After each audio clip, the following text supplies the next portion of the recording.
సాక్ష్యం అనేది మనల్ని బలపరుస్తుంది అని నేను నమ్ముచున్నాను.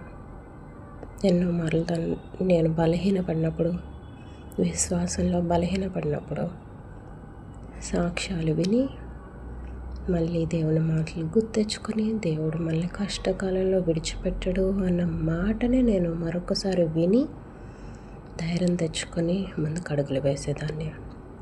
భయంకరమైన పరిస్థితుల గుండా చిన్న వయసులోనే నేను నడిచెతని. తల్లిదండ్రుల విషయంలో, వాళ్ళ ఆరోగ్యాల విషయంలో భయంకరమైన పరిస్థితులు నేను చూశాను. అలాంటి పరిస్థితుల్లో దేవుడు నాకు దర్శనం ఇచ్చాడు. నీటిలో మునిగిపోతున్న మనిషిని ఆయన చేయి పట్టి లేపుతున్నట్టు. నాకు అప్పటి వరకు తెలీదు.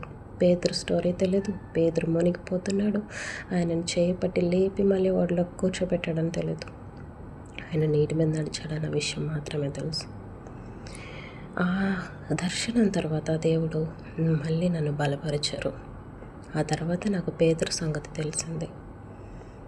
అలాంటి పరిస్థితుల నుంచి బయటకు వచ్చిన తర్వాత ఒక బ్యూటిఫుల్ లైఫ్లోకి నేను అడుగుపెట్టాను.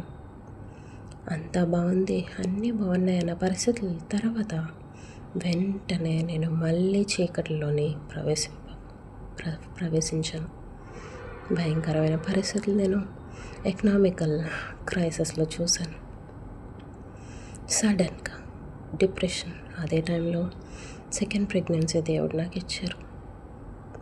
అది మేము ఎలాంటి పరిస్థితులు గుండా మేము వెళ్ళామంటే బిడ్డని, ఇదిగో ఈ బిడ్డ వచ్చి ఇలాంటి పరిస్థితులు తెచ్చారనే బిడ్డని మాటలు విన్నాను నేను. ఎంత బాధ, గుండెల నిండా. అలాంటి పరిస్థితుల నుంచి కూడా దేవుడు మమ్మల్ని ఇప్పుడు ఉన్నతమైన స్థలంలో నిలిపాడు. అప్పుడు లేవని చెప్పను, బాధ లేదని చెప్పను, but lord gave me strength to fight the situation because he said he is always with me. He promised me. He said he will not leave me alone. I trust him. మీరు కూడా ఆయన నమ్మండి. నమ్మితే ఆయనే చేపట్టి నడిపిస్తాడు, ఉన్నత స్థలంలోకి నడిపిస్తాడు, ఎక్కిస్తాడు. సాతాను చెప్పే అబద్ధాలు మాత్రం వినకండి, కృంగిపోకండి, ధైర్యం తెచ్చుకొని ముందుకు అడుగులు వేయండి.